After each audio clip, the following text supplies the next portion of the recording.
Worst MMA deaths of all time.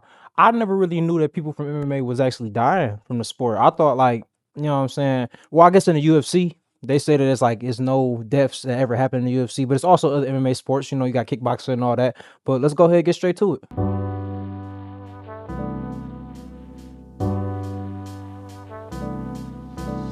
McGregor teammate tragedy.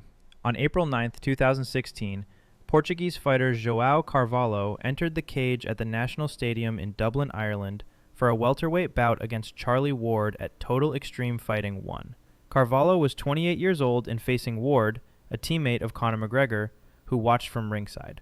The main card drew a large crowd that evening, and the atmosphere was electric as Irish fans cheered for their But I seen that he was 15-0-1. I ain't gonna lie, bro. People that be having these records, most of these records be stat padded. They be going against people that's like not of their level, but it's like a tune-up fight, if you get me. fighter. The fight turned brutal as Carvalho absorbed sustained punishment throughout 3 rounds. Reports from the event indicated he took approximately 41 blows to the head before referee Marius Dober stopped the contest in the 3rd round, awarding Ward a technical knockout victory. Carvalho was examined by doctors immediately after the stoppage. He appeared conscious, talking, and even smiling as he walked backstage under his own power. Then, approximately 20 minutes later, everything changed. Carvalho began complaining of a severe headache and rapidly deteriorated in the dressing room. He started vomiting and became disoriented as his Ugh, he vomiting blood. I feel like the doctors, they kind of failed this person because like even if someone says they're okay, you still got to do like your routine checkup and stuff like that. You know what I'm saying? Like you got to send him to the hospital. He just took 41 blows to the head. I'm pretty sure he's not all right. condition spiraled. Medical staff rushed him to Beaumont Hospital for emergency neurosurgery. Doctors worked desperately to save him, but he spent 48 hours in critical condition before succumbing to his injuries on April 11th. The tragedy, witnessed by Dang, imagine being feeling like dog shit for like 48 hours to whole 2 days just for you to finally croak. You know what I'm saying? At that point, y'all should have just got rid of me at the start of it. martial arts' biggest star, forced Sport Ireland to implement strict safety standards and mandatory medical scans for all amateur It's and always after somebody died that they start doing stuff that they was like, oh yeah, we should have been doing that. You know what I'm saying?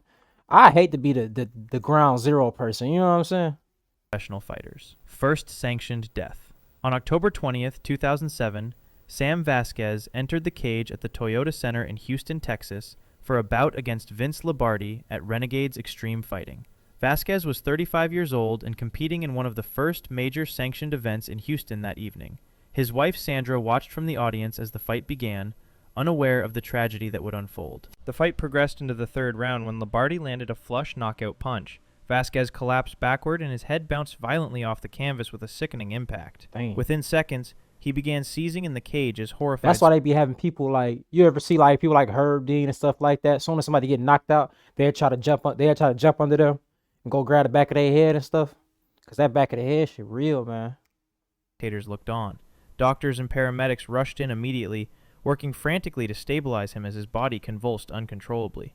Paramedics transported Vasquez to St. Joseph Medical Center, where doctors placed him in a medically induced coma. Scans revealed a large blood clot in his brain, and he had suffered a massive stroke on the right side. He lingered in the coma for weeks as doctors exhausted every treatment option. Eventually, medical staff transferred him to hospice care as hope faded. He died on November 30th, becoming the first fighter to die from injuries sustained in a sanctioned mixed martial arts bout in North America. This death shattered the early argument that mixed martial arts was safer than boxing. See, that's why I don't like, because like even though yeah, this one person died from the MMA, like at least 10 people die a year from boxing. You see what I'm saying? Like a year. This person died in 2007. Pretty sure it's gonna be more deaths, but like at the end of the day, you know what I'm saying? It's not the numbers ain't adding up. And forced athletic commissions to reevaluate their medical screening processes. Soccer kick tragedy. On April 27, 2012, Mike Mittelmeyer entered an unregulated amateur bout in Bolivia. Mittelmeyer was 20 years old and fighting at a venue where rules were loose and safety protocols were virtually non-existent. The bout took place at night, in a location that lacked proper medical oversight or emergency equipment. During a grappling exchange, Mittelmeyer dropped for a leg lock submission attempt, placing himself on his back. His opponent, standing over him, delivered a full-force soccer kick directly. Yeah, man. it's a good thing they start implementing the rules, bro. Cause like, bro, imagine you got somebody in a whole leg lock, you trying to, you know what I'm saying, really break they shit. They just go with the other foot, and just donk your shit. You know what I'm saying? Like in a real fight, that's valid. I feel like even in an MMA fight, that should be valid. Mittelmeyer's face. Soccer kicks to the head of a grounded opponent are illegal in almost all modern unified rules, but this unregulated event had no such restrictions. The impact was devastating. Mittelmeyer collapsed immediately, and chaos erupted. Reports from the scene stated there was no ambulance on standby at the venue, a critical failure that sealed his fate. The alleged delay in transport proved fatal, as he suffered a cerebral hemorrhage that required immediate medical intervention. By the time he Yeah, reached the maybe not. hospital, the damage was irreversible. He died shortly after arrival from severe head trauma and the catastrophic delay in receiving proper care. The incident stands as a brutal example of why unified rules ban This place ain't getting fined or nothing for this. Like this is seemed like it was an avoidable outcome, but the place just didn't take good care of what they were supposed to be doing. I feel like this place should be sued. You know what I'm saying? Make that money off kicks, of them. and why doctors must be ringside at every sanctioned event. Second impact syndrome. On June 28, 2010, Michael Kirkham made his professional debut at Confrontation at the convocation held at the University of South Carolina Aiken Convocation Center. Kirkham was 30 years old, stood 6 feet 9 inches tall, and Bro, was the ages for people that be like starting up, it'd be weird, bro. You'll see like 18-year-olds nowadays and stuff like, well, Raul Roses Jr. Yeah, I got it. But and then you'll see people that's like 30, 28 years old making their debut. I mean, like, yeah, you gotta put in the time, but Jesus Christ. cage for the first time as a professional that evening. I wanna be a fighter too, I ain't gonna lie. I don't wanna be no professional fighter, but I do wanna do a couple amateur fights and stuff like that. I'll be down there at strong style, but I ain't been up there lately. They probably, yeah. Opponent was Carlos Iraburo, and the heavyweight bout began with high expectations. Less than a minute into the fight, Iraburo took Kirkham down and began landing ground and pound strikes from the top position. Kirkham went completely limp just 41 seconds into the contest. The referee stopped the fight immediately, but Kirkham never regained consciousness. Medical staff worked on him in the cage before transporting him to the hospital. He died 2 days later from a brain bleed that doctors identified as catastrophic. Investigation into Kirkham's medical history revealed a critical oversight. He had been knocked out in an amateur fight just 2 months prior, on April 24, 2010. His brain had not healed from the previous trauma, leading to second impact syndrome, where a second Dang. concussion causes rapid and fatal brain swelling. The earlier knockout had made him a walking time bomb, and his body could not withstand even minor additional trauma. So I wonder how long it would take for like, you know what I'm saying, for you to be fully okay again after getting knocked out. I feel like after 2 months not enough, at least 6, maybe.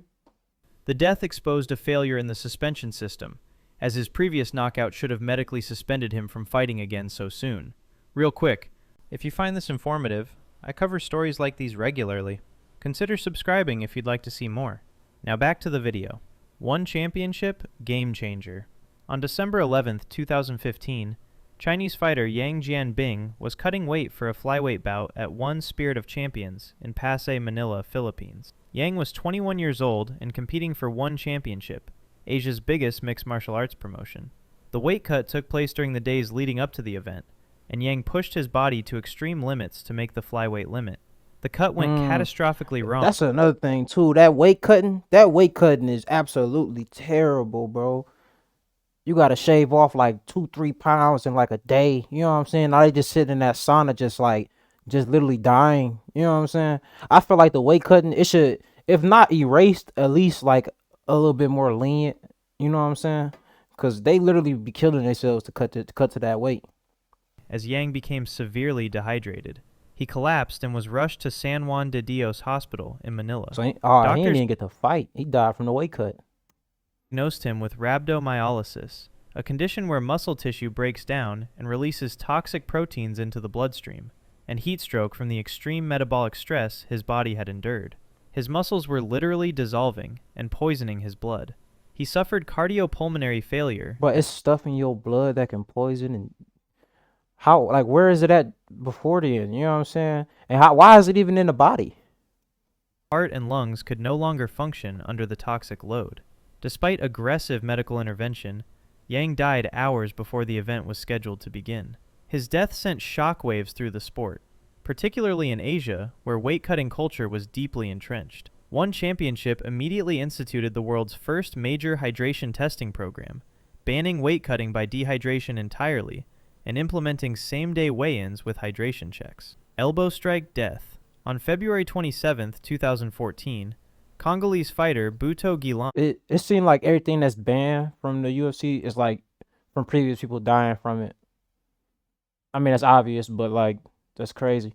Faced South African opponent Kieran Davies at EFC Africa. It's like you gotta let other people walk so that you could run type situation, or die so you could live. You know. 7 in Johannesburg, South Africa. Gilan was 29 years old and competing on the continent's biggest mixed martial arts stage late that night. The bout was scheduled for 3 rounds, and the fight progressed with both men trading strikes and grappling exchanges. The fight reached the 3rd round when Davies secured a dominant mount position on top of Gilan. From this advantageous position, Davies rained down heavy elbow strikes directly to Gilan's head. The sharp bone of Davies' elbow struck repeatedly as Gilan attempted to defend. The referee stopped the fight. Bro, elbow strikes is vicious, bro. Like they not only are they strong, but they just very slicing. Like once they cut you, it's pretty much just gonna pour from there. You feel what I'm saying? Davies a technical knockout victory. Medical staff stabilized Gilan in the cage and transported him to Johannesburg General Hospital. Doctors treated him for severe swelling and bleeding on the brain, and initial reports suggested he was stable. However, his condition deteriorated over the following days despite medical intervention. He died 1 week later on March 5th from complications related to the severe brain trauma and persistent swelling that doctors could not control. EFC Africa overhauled their medical protocols and insurance policies following the tragedy, though they controversially kept elbow strikes legal in their rule set. Recent amateur tragedy. On March 12, 2022, Christian Lubenga entered. Bro, amateurs don't get paid no real money for. They don't get paid at all from what I heard. You pretty much just go out there and fight, try to earn your name, and if they do get paid, it got to be like chump change. You know what I'm saying? Because even the pros be struggling with getting that bag for real. You got to be like really that top 15. You know what I'm saying? And then you got to stay in the game for a while to really get to that cheese. Really, it's not even worth it for real, unless you just like got nothing else and you've been training your whole life. For his amateur debut at Ammo Fight League, held at the Mass Mutual Center in Springfield, Massachusetts. Lubenga was 25 years old and a graduate student at the University of Bridgeport. The evening event drew a crowd of supporters who watched as the educated young fighter pursued his passion for mixed martial arts. Lubenga lost via technical knockout in the 3rd round, but appeared lucid immediately after the stoppage. He walked back to the locker room under his own power, talking with his cornermen and showing no obvious signs of distress. Medical staff cleared him after a brief examination, and everything seemed routine following a competitive amateur bout. Then, minutes later in the locker room, teammates noticed his speech beginning to slur. He rapidly lost consciousness as his condition deteriorated with alarming speed. Emergency responders transported him to Bay State Medical Center, where doctors discovered severe brain trauma that had gone initially unnoticed. He died 2 days later, on March 14th, from injuries that manifested only after he left the cage. The death shocked the New England mixed martial arts community. Bro, that's scary to think about, bro. Like everybody clearing you, everybody telling you you're good, and then just bow. As soon as you get out of there. Lubenga was highly educated and had done everything right regarding training and preparation. Toxic blood. On August 12, 2017, Rondell Clark fought at Cage Titans 35 in Plymouth, Massachusetts. Clark was 26 years old and competing in a scheduled 3-round bout against opponent Ryan Dunn. The fight progressed into the 3rd round, where Clark appeared exhausted rather than seriously hurt. The referee stopped the contest via technical knockout, and Clark seemed more fatigued than injured. Medical staff transported Clark to the hospital as a precautionary measure following the stoppage. Doctors began running tests and discovered his kidneys were failing rapidly, a shocking finding that had nothing to do with the strikes he absorbed. That's what I'm about to say. Like, how him getting dogged like that, or not dogged, but how him getting beat on a little bit, causing him to just like straight up kidney failure. You know what I'm saying? Extreme weight cut Clark had undergone before the fight. Weight cuts. I literally be saying this. The weight cuts kill you. Widespread rhabdomyolysis throughout his body. His muscle fiber breakdown released myoglobin into his bloodstream in massive quantities, effectively turning his blood toxic and poisoning his organs. The proteins clogged his kidneys and prevented proper filtration. Despite aggressive dialysis attempts to clean his blood, the damage was too extensive. He died 3 days later, on August 15th, as his body systems shut down one by one. The physical exertion of the Bro, that's like, bro, come on. Like, you gotta understand, bro. You're still alive and you're literally feeling each part of your body shut down. Like, at that point, walk in the room, water them things, and just get it over with. You feel me? accelerated the muscle breakdown that the weight cut had initiated. The autopsy confirmed that the weight cut, not the punches, was the primary cause of death, leading to stricter hydration rules in Massachusetts. Wild West legend. On March 16, 1998, American fighter Douglas Dedge traveled to Kyiv, Ukraine for a Minamoto challenge match at the Kiev Sport Palace during the chaotic Wild early West days legend. of mixed martial arts. Dedge was 31 years old and participating in an Right. I heard in the early days in the UFC, basically, it was no weight class for real, for real. So you could have giants against like fucking small guys, and sometimes the small guys will win, but it's gonna go usually how you think it would, and it go Ukraine bad. against the world event. Rumors swirled that he had blacked out during training before the fight, but hid the incident in order to compete.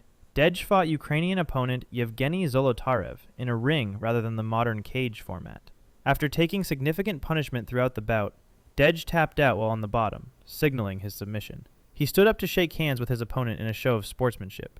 Then his legs gave out beneath him, and he collapsed to the canvas. Medical staff transported Dedge to the Kiev Institute of Neurosurgery. But I wonder, like, what type of like mental what type of mentally impactful thing going on with like the person that did that to him. You feel what I'm saying? Obviously they feel bad, but it's like you almost killed somebody, or you did kill somebody. You see what I'm saying?